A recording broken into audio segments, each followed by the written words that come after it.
Welcome to the Infinite Surface podcast. I'm Jesse Thompson. Today we welcome Daniel SOUSA. Daniel is one of my favorite animators and an old friend, and I'm really excited to talk with him about the thought processes and techniques behind his hauntingly beautiful films. Today we'll talk about most of his filmography, starting with his most well-known and Oscar-nominated film, Feral. We get into the research and thinking that went into making it, and we'll uncover some of the historical and autobiographical details that helped shape the final film.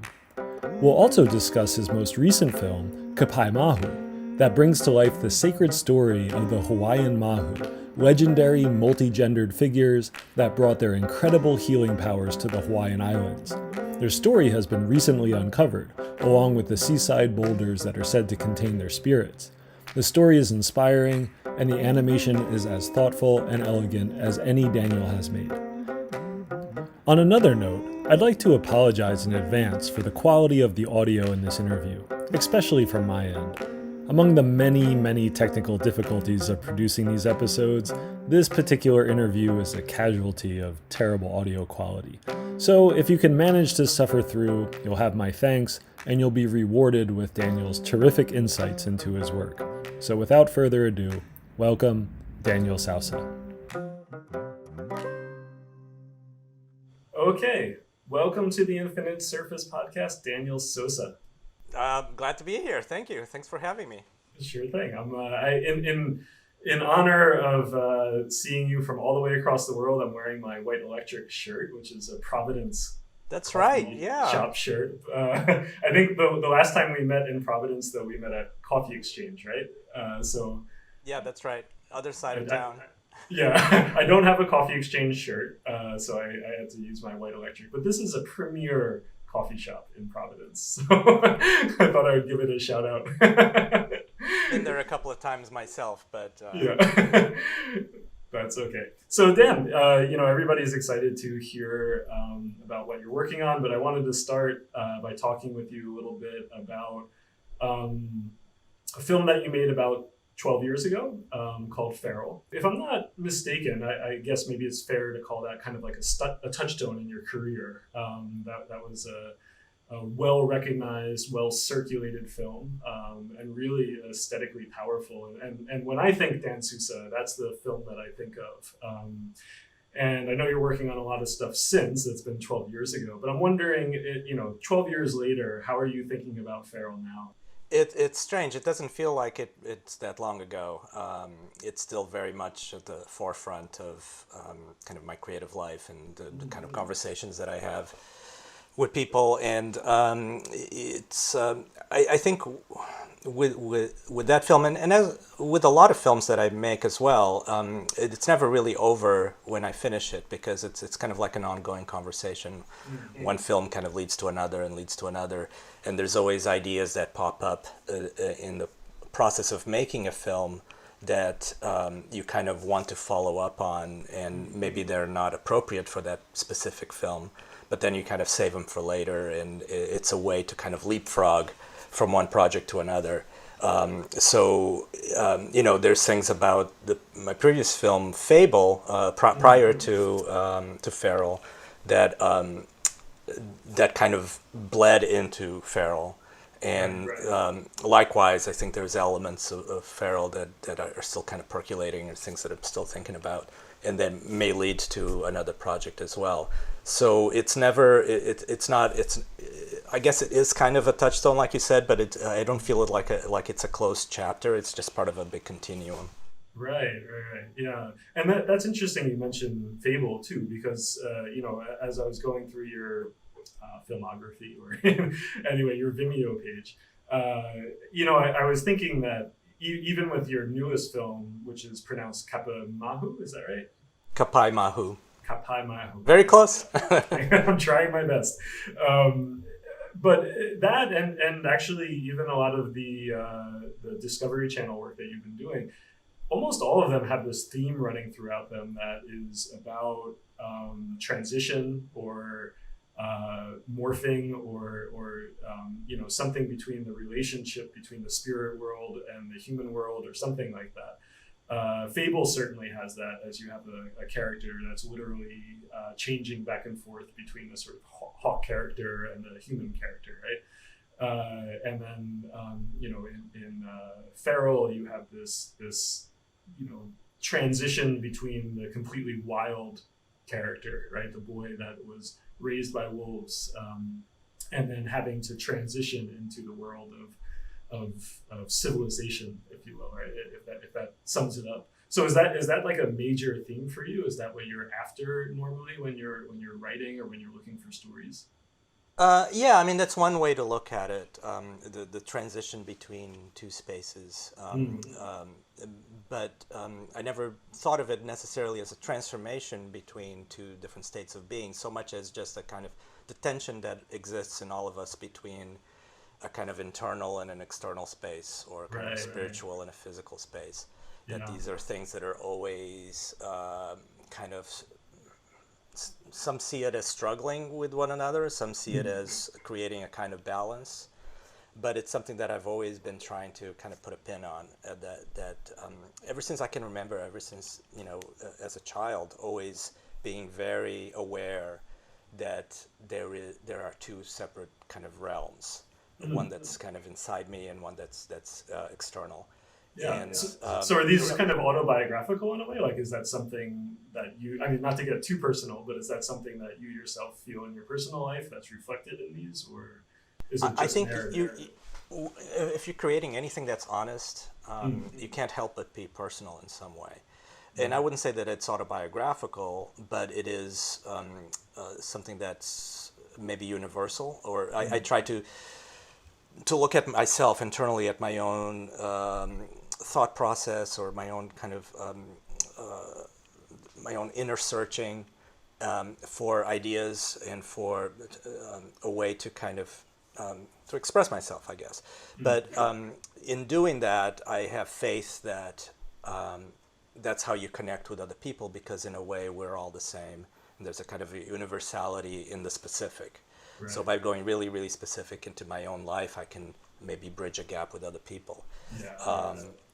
So, I was never a feral child, and I was never. I was never raised by wolves. and I've had this image of a hunter in Fable. I never even held a hunting gun. I don't know anything about that life. So it's not autobiographical in the least, but it is self-referential in the sense that the feelings that I'm trying to express are things that I felt myself in my own life. Yes. Yeah. So in Fable, I mean, one of the things that's interesting comparing, let's say, like the three longer films you have, we haven't discussed Kapaemahu yet. Still pronouncing that wrong. Haven't talked about that yet, but we're talking mainly about Fable and Feral. And it seems to me like, the title in Fable suggests that you're writing a fable, right? That you're talking about completely fictional, maybe allegorical characters. Whereas Fable is a historical character, right? That's what's the name of the young German? In Feral, yeah. Well, it started out as the story of Caspar Hauser. Caspar Hauser, right? Yeah, which was, there's some debate about whether his story was real or not, but I think the person was real. And it was a story in Nuremberg, Germany, a boy who was found kind of aimless and who didn't know how to speak, how to write, how to interact with the people, and only knew, actually he knew how to write one sentence, and that was it. And the sentence was, "I want to be a rider like my father." Rider as in horse rider, someone who rides. Right, a rider. I want to be a rider like my father. Yeah. And that's a big mystery evolved out of that. And it was later found out that after he was kind of educated, he was able to tell the story that he had been kind of locked up in a dungeon throughout his whole childhood. He never saw another human being. His food and water were kind of slid under the door for him. And so he was in his own inner world for his whole childhood. And I thought that was a really fascinating idea. How does a human being evolve in a vacuum without socialization? It seems like other animals are able to be themselves almost instantly. They have those kind of built-in instincts. A dog is always a dog no matter what. Right. But a human being, it's almost like they're kind of half-baked, and they need that kind of socialization and that kind of learning in order to become fully human. And a lot of it is mimetic. By being exposed to language and to the way people behave, you start to behave and speak like them. But what if a child is brought up being surrounded by another species or surrounded by other things? Do they start to? I see your cat back there. Do they start to imitate that? Oh my God! Sorry to interrupt. So yeah, I mean, if you're surrounded by cats and you never see another person, you probably start to act a little bit like a cat, right? Right. Maybe so. And I thought that was a really fascinating thing, that human beings, for being such a highly evolved species and so intelligent, are actually completely at the mercy of their environment in terms of how they develop. And I kind of played around with that idea a little bit in Feral, in that it's a I changed the story around completely. It's no longer about Kaspar Hauser. That's how it started. That's how I got the idea. But then it became a completely different story. And I sort of pulled from lots of other historical accounts of feral children throughout the ages. But in the story, I try to play around with that idea of the mimetic quality of the feral child. That when he's exposed to wolves, he becomes a wolf. When he's exposed to people, he tries to behave like people. When he's locked up in a wooden barn, in a wooden kind of stall, he touches the wall and he becomes a wooden statue. Right. So in a way, he kind of wears his heart on his sleeve. The way that the environment makes him feel is manifested in the way he looks and the way he kind of transforms into one thing or another. So that's the kind of thing you can do with animation that you can't really do with live action with other mediums, because there's a kind of suspension of disbelief that goes along with it, that allows you to take those sort of liberties. Like you're always living in a kind of metaphorical space. The things that you show on screen are not to be taken literally. There's always a double meaning behind it. There's kind of a subtext behind it. So, yeah. And how much research did you end up putting in before that? Or can you think of any of the stories from like other feral children that resonated in the feral story that wasn't from Kaspar Hauser? Or I did a ton of research. I did a ton of research, actually. I don't know how much of it I remember, but I have books and books of research, not just about accounts of other feral children, but also research about theories of the philosophy of the developing mind and Rousseau, for instance, in that time period that Kaspar Hauser was brought up in, and even up to today, how different theories have evolved about what's actually going on, and as you grow up. Like I said, I've forgotten a lot of it. I'm not going to try to quote any of it. But there was a lot of research, and with a film like that, at least for me, it takes a really long time to make, and you have the time to kind of learn as you go, in a way. So I started out depicting the story of Kaspar Hauser, but kind of changed it along the way when I started learning about other stories, and then realizing that, this moment in this story is really, really amazing, but it doesn't fit with Kaspar Hauser anymore. So maybe it doesn't need to be Kaspar Hauser. Maybe I can bring in other things. And I also brought in certain myths and legends, like the legends of the stolen children in Ireland. That idea that fairies will capture your baby at birth and replace it with a fairy, and then the baby is brought up among the wilderness. The human baby is brought up among the wilderness. So I also was trying to depict this child as almost a kind of ethereal kind of creature, that not quite human. It was almost like a will-o'-the-wisp or a kind of fairy tale character. Right. and I love being able to populate a film with lots of little tangents and ideas that may or may not come through to an audience. And I think that's okay if the audience doesn't pick up on certain things, because there's as long as there's a main spine to the film, a main storyline, or something that you kind of can grab onto, that's okay. You can perceive the film on that level. But then, if you want to watch it again and again, and bring in your own personal history as an audience member into it, you can interpret it in different ways, and I think it can take on a different life, after it leaves my hands that way. So yeah, there's lots of little other kind of stories within that story that are almost like secret stories. Right, yeah, yeah. Well, I've watched it a number of times. I probably watched it 15 times, and I often show it to my class. Well, I mean, because I show it to my class. Right. And it is one of those things that, like, it's not long. It's how long is it? 13 minutes. 13 minutes. Okay, so it's not super long, but each time I watch it, there is something more to it. It's a very, very dense 13 minutes. And I continually feel rewarded by it. It's really great film.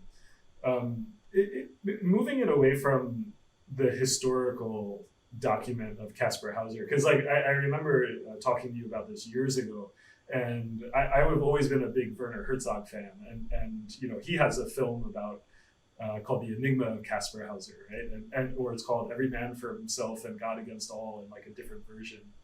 And but that ends up being like a historical document, like he names the person. So it seems like did you really specifically try to move it away from, because I don't, you don't reference Kaspar Hauser in any way. No. Yeah.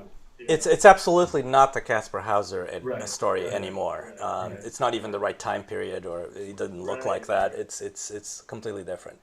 It was just the starting point. That's how I got the idea.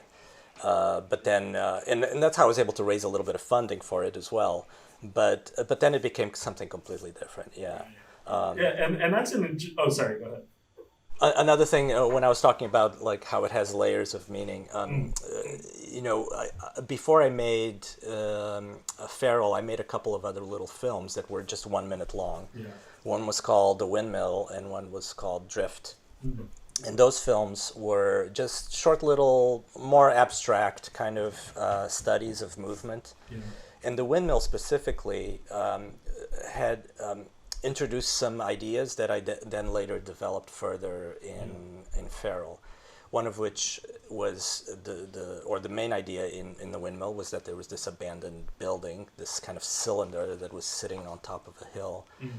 And you see it's kind of a POV shot. You get closer and closer to the windmill, and then you kind of spiral around it, and you float above it, and you realize that you're seeing your own shadow on top of the building. And it's the shadow of this kind of floating child, which is the exact same silhouette as the feral boy.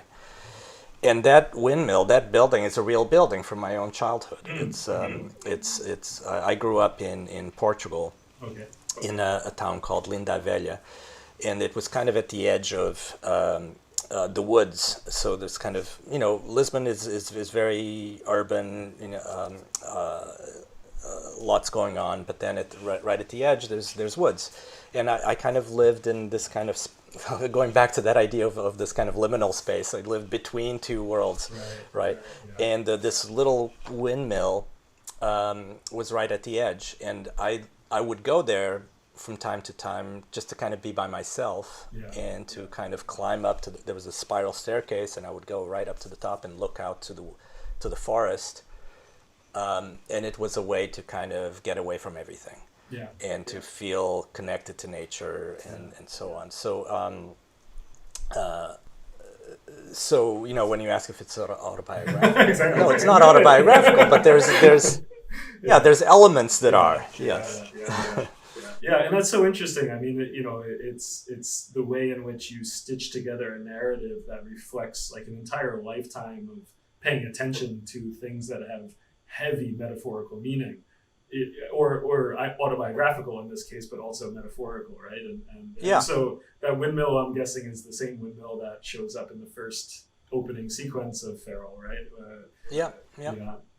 Yeah. And of course I don't expect anyone to know what that is. Right. So I try to imbue it with with a different meaning in it. It has a certain other presence, which I'm not even sure what it is, frankly. Yeah. Right. Other right, than right, right. it's necessary for the film. Yeah. It has a certain presence, which is almost, it's a little bit threatening. It's a little bit almost like an agent of chaos. It's something that, it could be the weather vane inside of the child's psychology, something that changes, that signifies the change of emotions from kind of frustration to peace, to a feeling of belonging, to a feeling of alienation. Right. So this, in a way,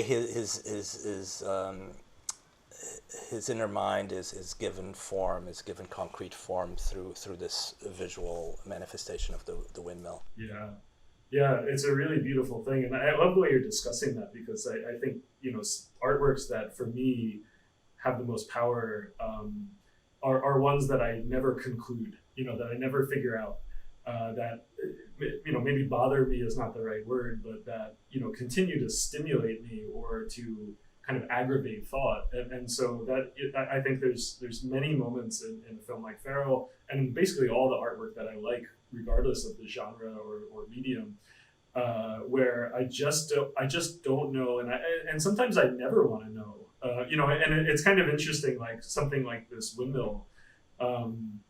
Like I didn't know that, right? Like we've known each other for a long time. You've never told me that story. I didn't know it had any connection to you, and it's interesting to see what that does to my reading now, right? Because I've been reading that windmill like in the 15 plus viewings or whatever, just completely divorced from that idea. And so now that I know that, I don't know how it'll change my viewing, but it'll be interesting to have that tidbit. And that's something, like as I share it with others, or if we watch it in class, it'd be interesting to see if I think it's good to pass that on or not. Right. Well, I'm curious, what did you see it as before? I think I saw it just as a metaphor, like as a visual metaphor of being released from the constraints, like earthly constraints, spiraling, because it was sort of spiraling through space, and the camera movement and its movement was so lyrical, that it seemed like this great release of something very heavy, something very mechanical, something that's of physics, of the physical world, that is now flying, is floating, is completely divorced from whatever reality it once had. So I think just off the top of my head, that's how I sort of... I think I like that better. I'll stick with that. It's just something outside Lipson. No, I love that. See, but that's the great thing about working with this medium, is that you can elicit these sorts of interpretations, and they don't have to be the same ones that I intended, and I'm perfectly fine with that, and actually I encourage that, and I'm the same way. I mean, the type of work that I appreciate, that I like, is the work it tends to be kind of problematic. It's not an easy read, it's not a one-liner. It's things that kind of stick with you, and you kind of wonder, like, what? I'm not even sure that I liked it. Exactly. It's still with me. I'm still thinking about it. Yeah. So, I think that trying to clarify things too much, even for yourself as an artist in your process, can lead you astray.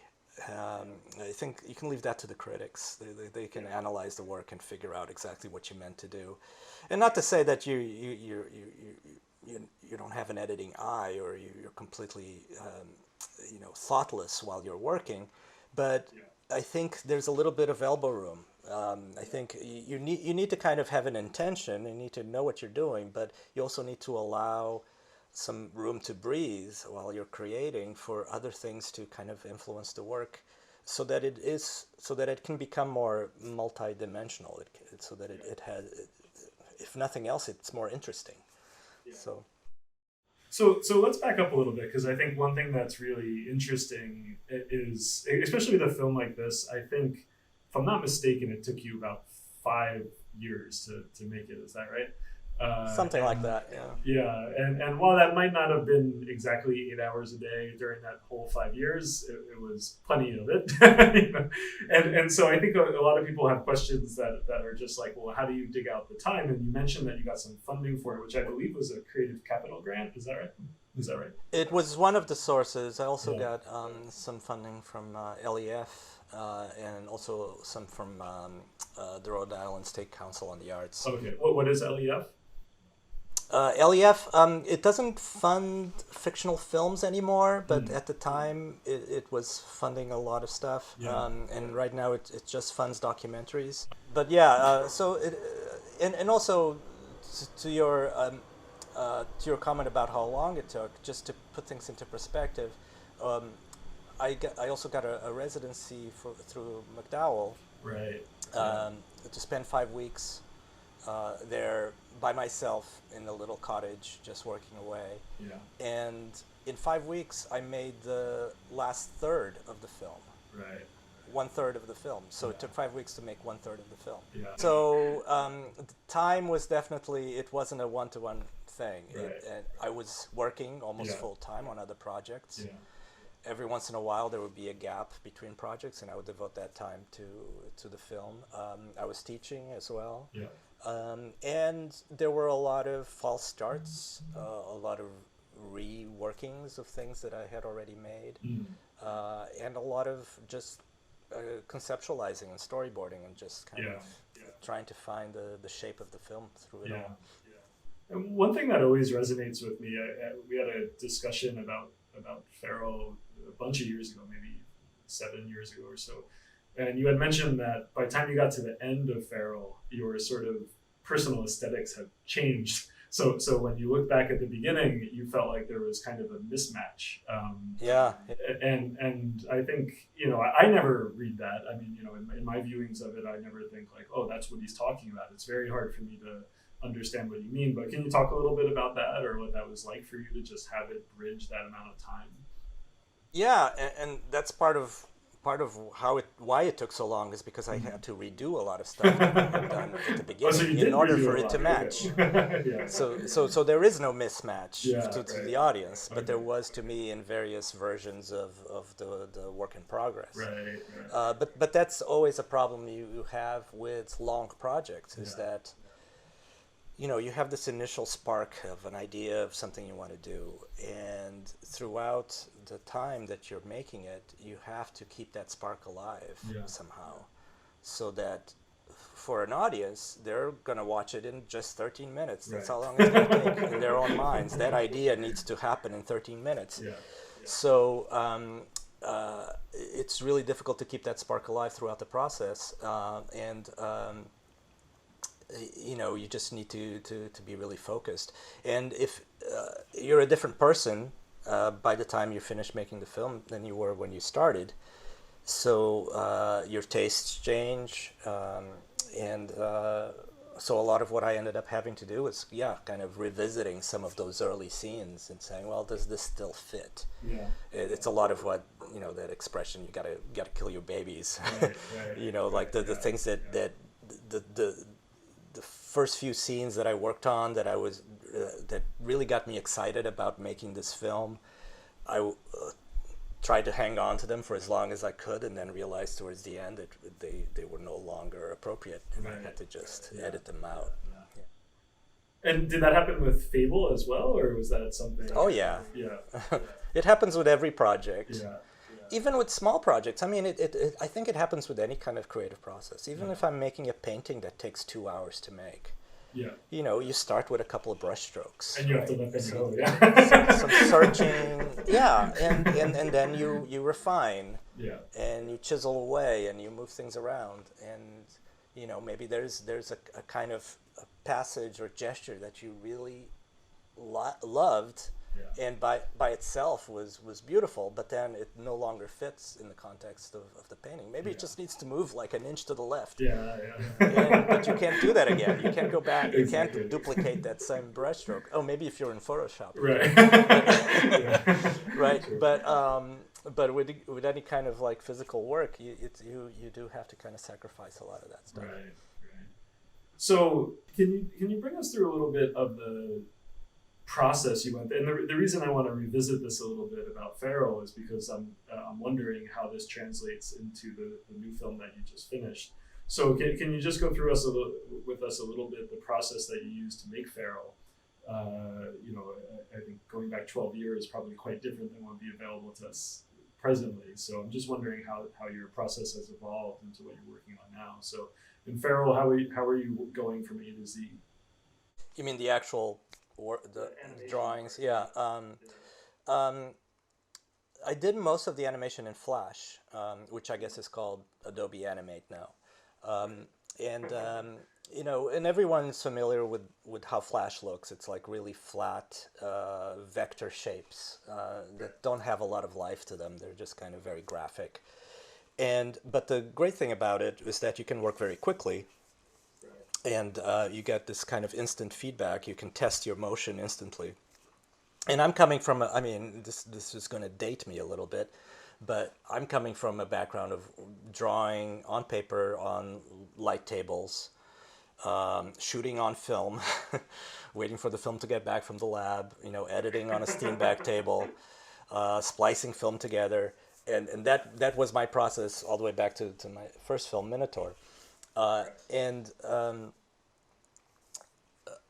I started working in a studio in Boston called Olive Jar, and started working with some kind of digital software, and Flash was one of them. And I realized, well, this is amazing, because you can, as far as the motion is concerned, as far as getting your rough animation down on a screen, it's the best thing, because you can do it very, very quickly. The problem arises when you're trying to render it out, because then you get this image which looks really kind of ugly and flat. So what I did for Feral, and I did this for Fable as well, was I printed out each frame out of Flash, just a very faint outline, like barely visible on paper of the animation. Each frame was printed on paper, and then I traced it by hand with pencil. And then scanned it back in. So in Fable, it was just a kind of two layers. You have the line work, and then you have the color work, which was still very much like a cell, kind of like a traditional animation process. You have the outline and the color and the fill. But with Feral, it was much more sculptural. You had shading, and you had texture inside. So there were a few more layers involved.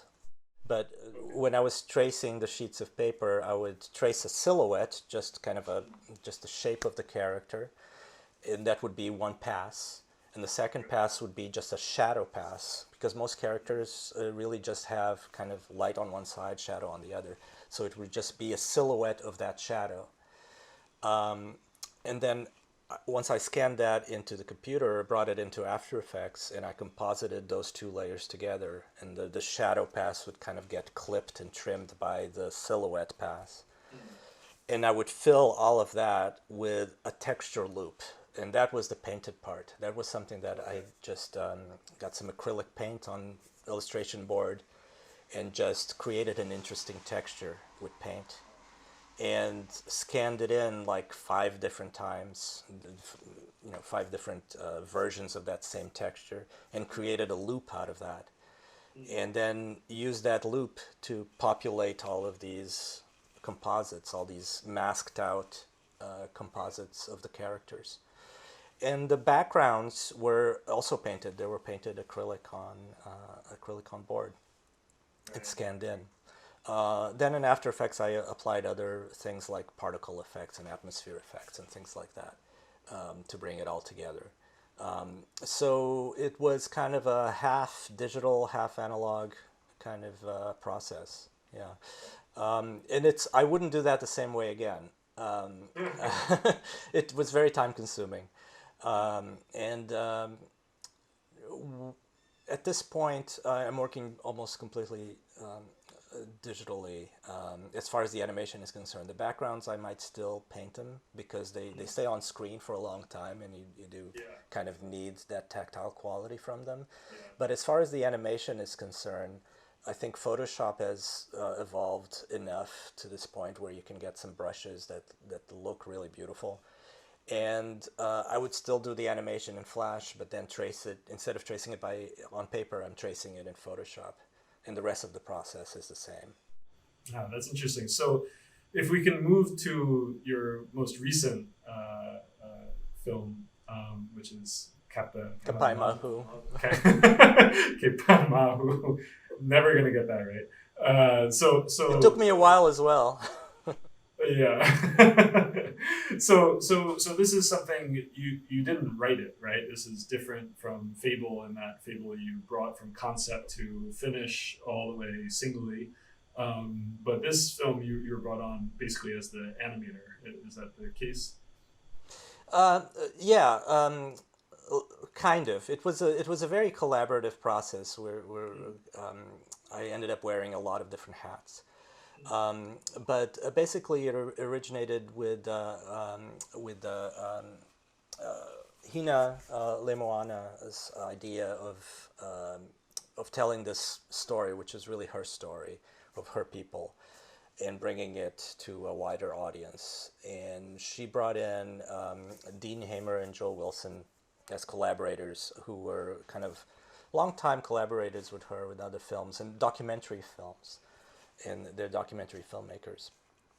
And they realized that the best way to tell the story was through animation, and they stumbled on my work. I think probably through the PBS stuff, the Native America project, and then saw Feral, but they realized that it was a good match stylistically with what they were thinking about. So they brought me in fairly early. I mean, they had a script, but the script was still in flux.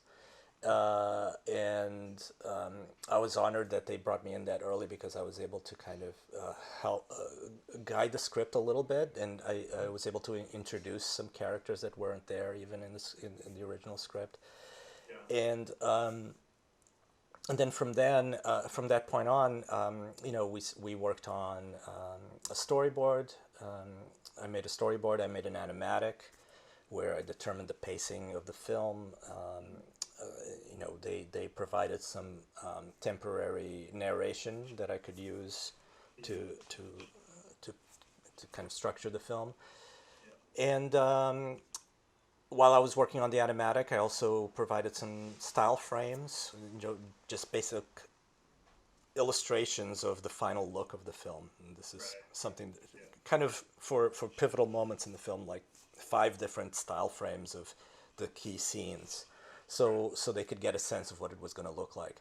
And you can, at that stage in the process, you can play around and experiment with lots of different aesthetics, different looks, different character designs, different color palettes. And you can do it fairly risk-free because it's quick to do. Yeah. But once that's established, once you have the style frames in the animatic, then they pretty much left me alone, and I just kind of made the film. Checking in with them every week or every 2 weeks or something, just to show them the animation as it was progressing, and they would give me notes about little things, little details, specifically details that pertain to the accuracy of the culture, making sure that the houses looked right, and the clothes that people wore were appropriate to the time period and all of that, and they provided a lot of reference material for that. But as far as the kind of the shaping of the film, the pacing, the look of it, that was all up to me. So yeah, I was the animator, but I was also really the designer and the storyteller. I mean, the pacing of the film was determined by the animatic. So, and then towards the end, we also brought in Dan Golden, who was the sound designer for all my other films. And he also made the sound design partially for Kapaemahu as well, because they had some existing music that they wanted to use, and he was able to kind of fold that into his own sound design. Yeah.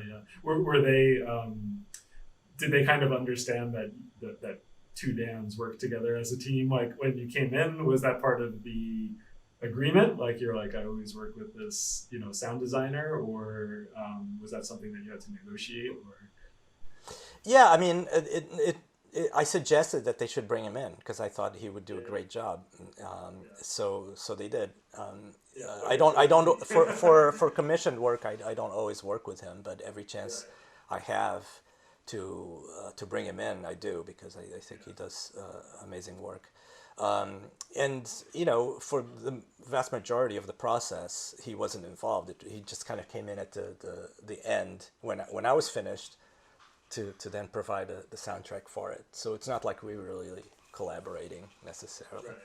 And now this story is quite historical, right? So rather than maybe contrasting how we were talking about Feral, this is one that's rooted in the tradition, rooted in some facts, and these are stones that actually exist, right, in Hawaii. So I take it you didn't go visit these stones, right? Did you get that? No, I visited them virtually through right? Google Earth and lots and lots of reference. Yeah. I know that it wasn't quite in the budget to bring me out. to fly you out there. That's like you gotta get some serious star power to write that into your contracts from now on. I need first class air tickets back and forth. I can only imagine that'll be such a if you do get to see them in the future, that'll be such an interesting experience, being so intimate with them now. Was that a story that you had ever heard of, or was this something like completely new to you? It was completely new to me, as was anything about Hawaiian culture, really. It wasn't really on my radar.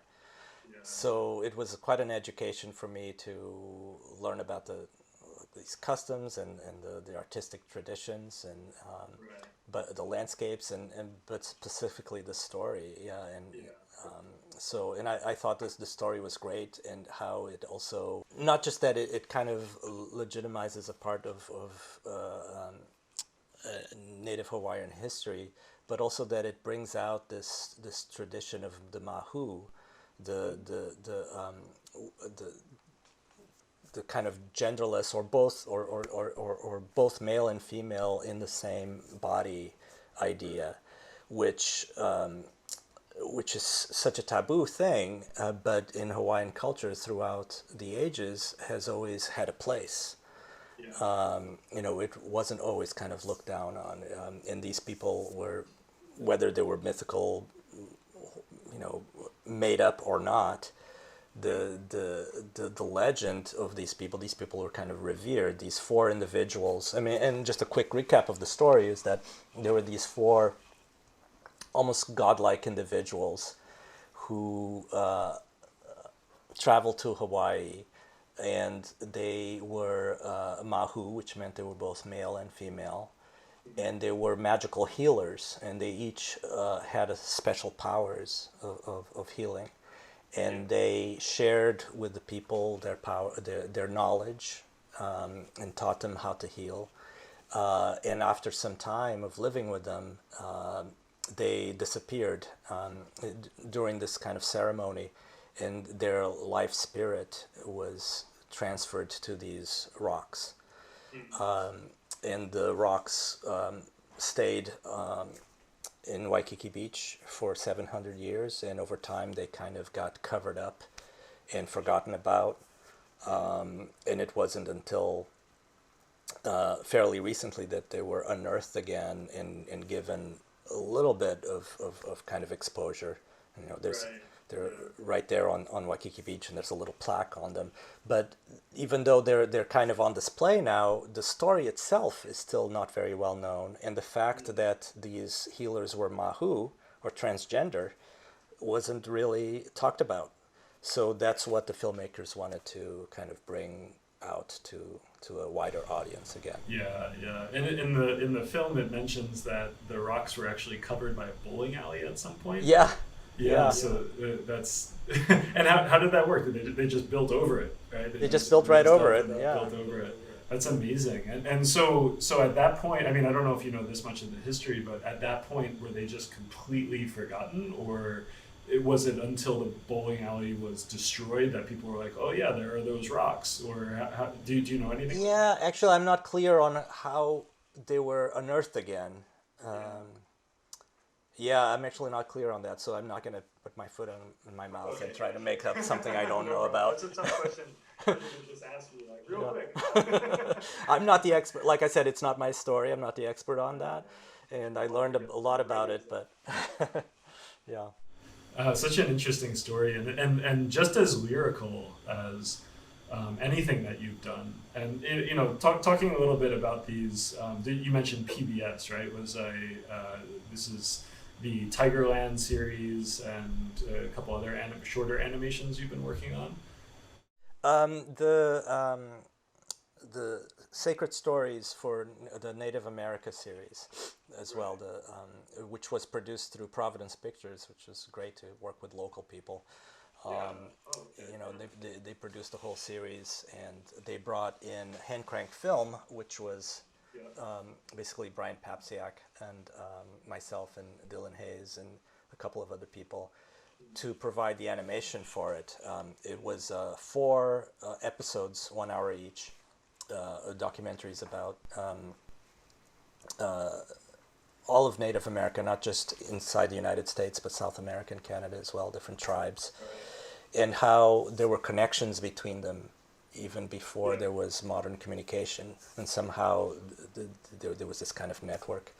So that was really interesting. And they brought me in specifically to talk about these sacred stories, these kind of myths that were kind of one-offs in a way, kind of contained little stories.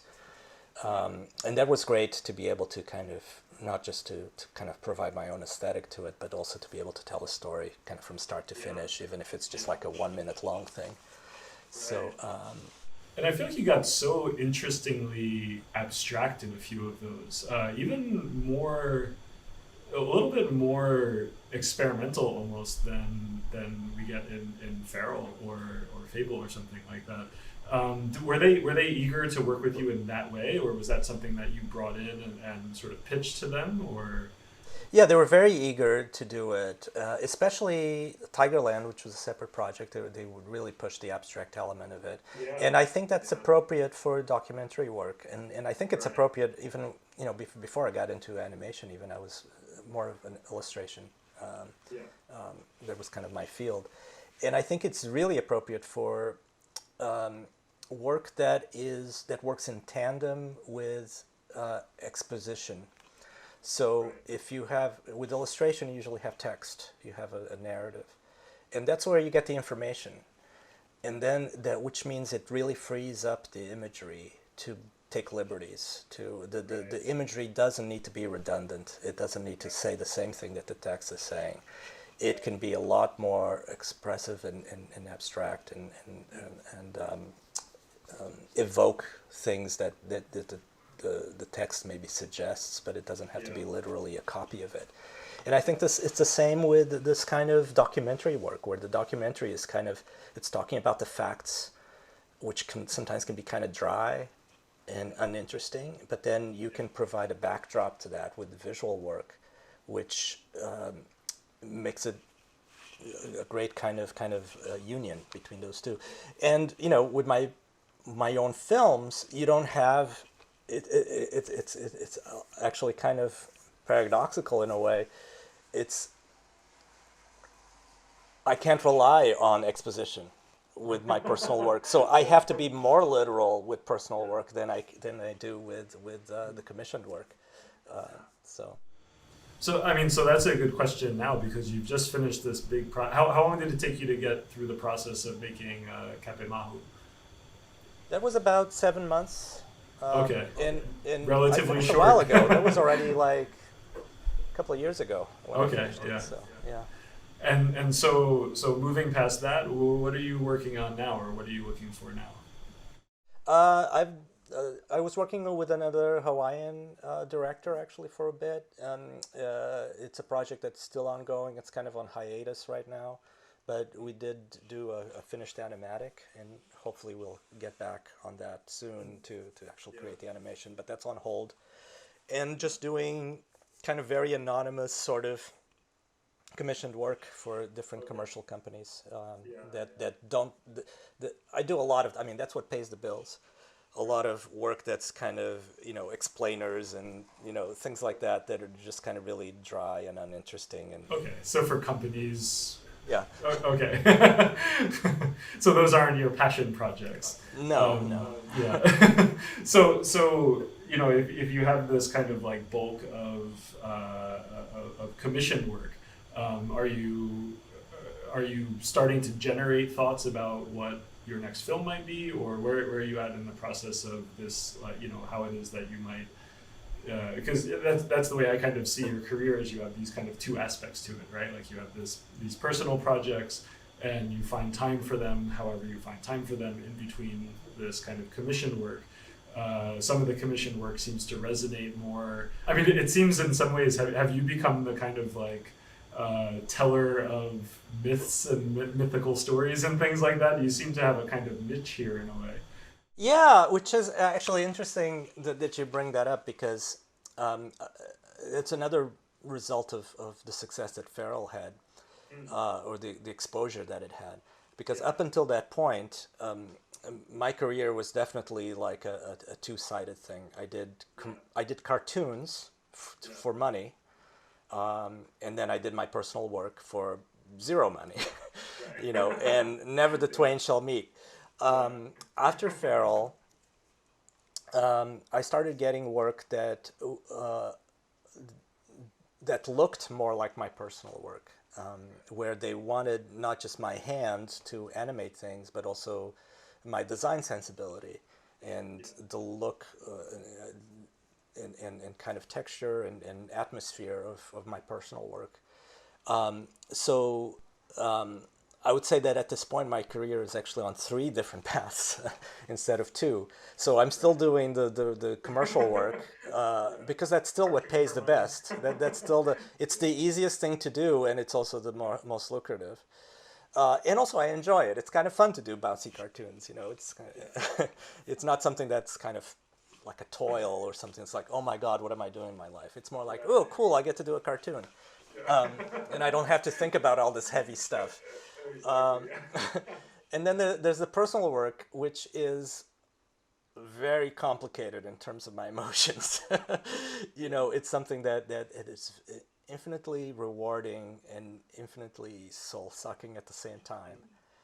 And it's something that I devote a lot of my emotional, psychological time to. And it's really what I feel is a calling. It's something that I can't abandon. It's something that I need to kind of pick away at it. And it's always kind of in the background, and sometimes I have the opportunity to bring it to the foreground. But because of life, you don't always have that opportunity. And then there's this third thing, which is starting to pick up a little bit of speed, and which actually I think is really interesting, which is marrying this kind of personal work with commission work. Every once in a while you get really interesting projects like Kapaemahu, like Sacred Stories, and like Tigerland, where people come to me wanting my eye, and I can bring not just my hand to it, but a little, Kapaemahu is not my story, but I found a way into it. I found a way to express what we were talking about before, that kind of tension between the internal and the external. Right. I found a way to see myself in that world. Yeah. So if you can kind of find a way in, then the work becomes that much better, because then you have a personal stake, a personal investment in telling that message. And are there any stories that are resonating with you now? Are you having any? Yeah, I'm sorry. I think I went off on a tangent, but that was a fantastic tangent.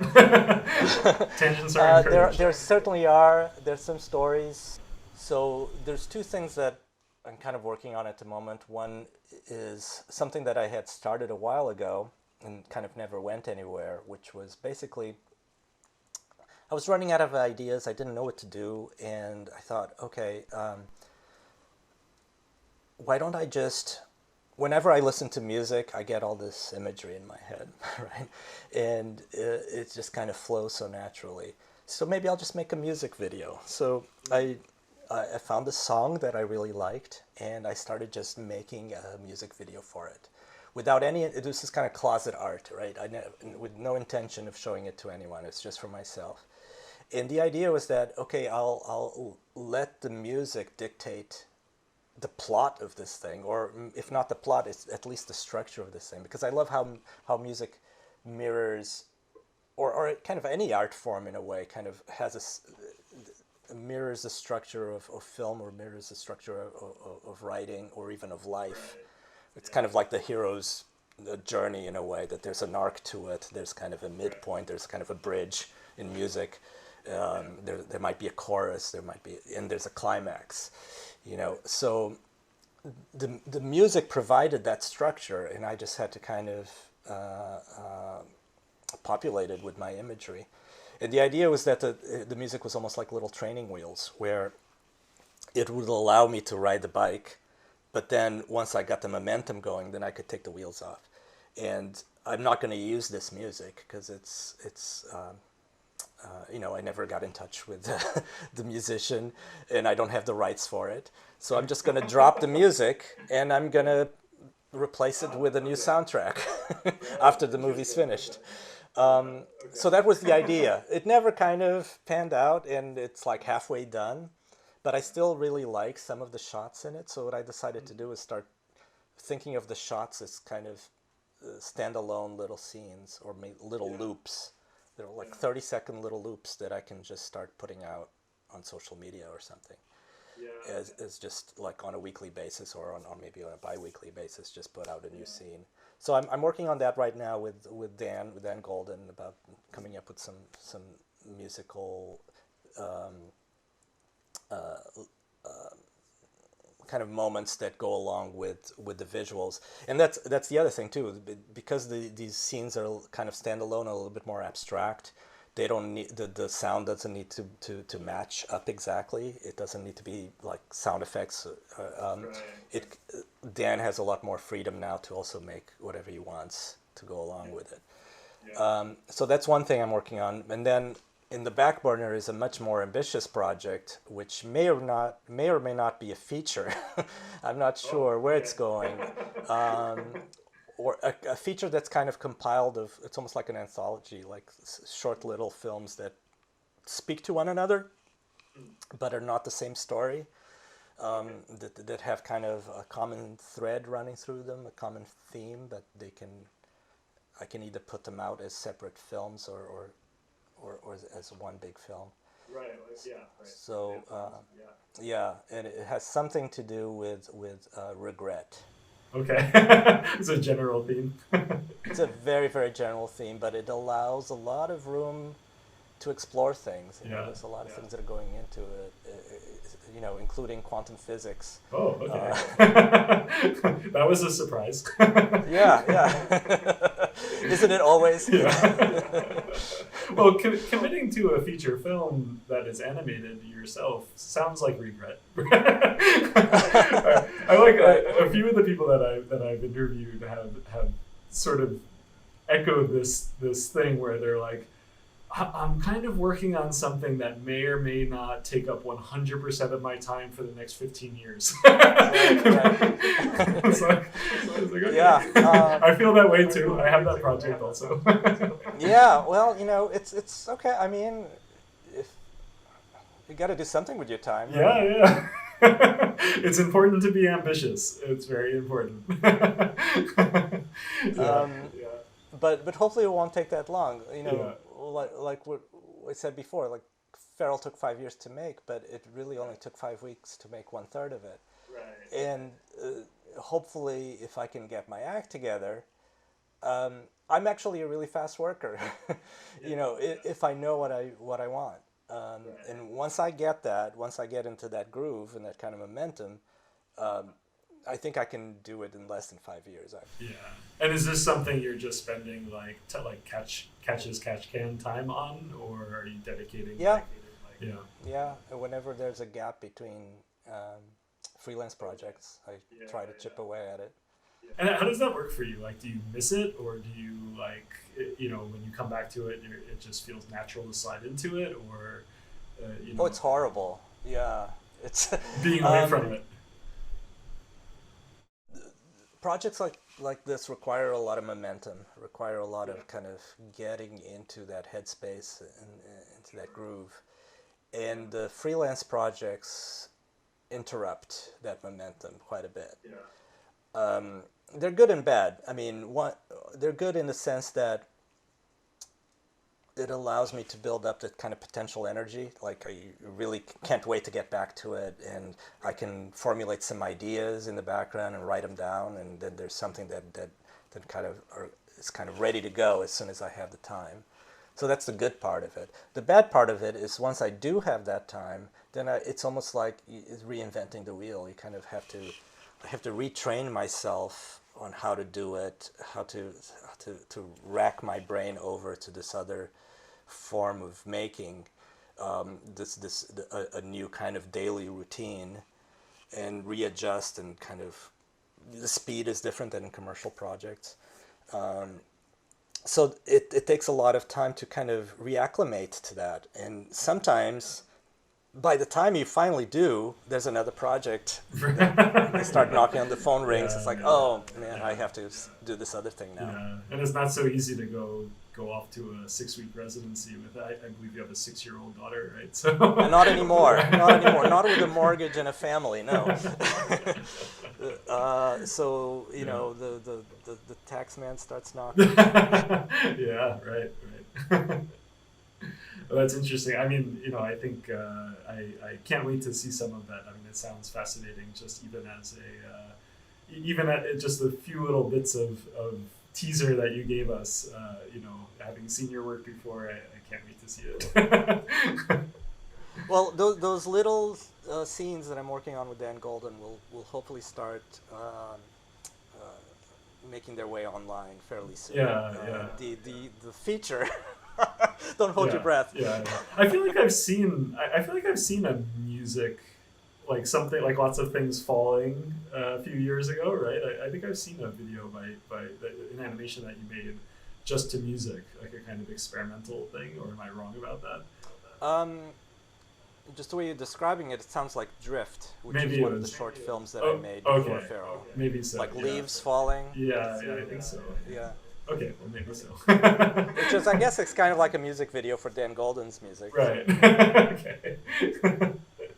Okay. Well, listen, Dan, thank you so much for going into such wonderful detail. I mean, especially being able to hear insights into how you're thinking and how you're researching, stuff like that's really valuable, really lovely to hear. Sure, it was my pleasure, and I'm a big fan of your work, so it was an honor to talk to you. And I'm always inspired by everything I see coming out of your studio, and just your knowledge of everything to do with art, from sculpture to painting to illustration to animation. He's just like a master of all trades. Oh, maybe. This is the part of the interview where everybody makes each other blush. Like, no, you're the best. I'm the best? No, you're the best. Well, thank you. I mean, that means a lot, and we're big admirers of each other's work, so. Well, anyway, thanks for coming on, Dan, and good luck in the future, and we'll talk to you soon. Thank you. Okay.